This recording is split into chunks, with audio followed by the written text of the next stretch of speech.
మామా ఏరి మనోళ్ళు ఇక్కడే పక్కన ఉన్నారు. వీడేంటి ఇక్కడున్నాడు? ఇన్నాళ్ళు ఏమైపోయాడు? గుర్తుపడతాడా నన్ను? గుర్తుపట్టనే, వీడికి కూడా అదే గతి పట్టింది. మీరేనా బ్రో ఇందాక అన్న చెప్పింది? నేనే. Nice to meet you bro.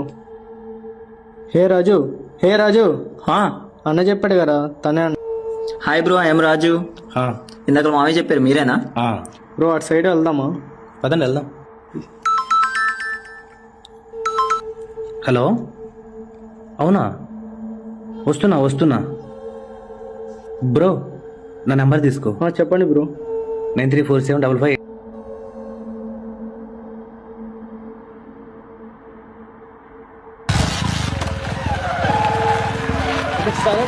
Okay bro, time అవుతుంది వెళ్దాం పద. అవునా మామ? లేట్ అవుతుంది పద. సరే మరి.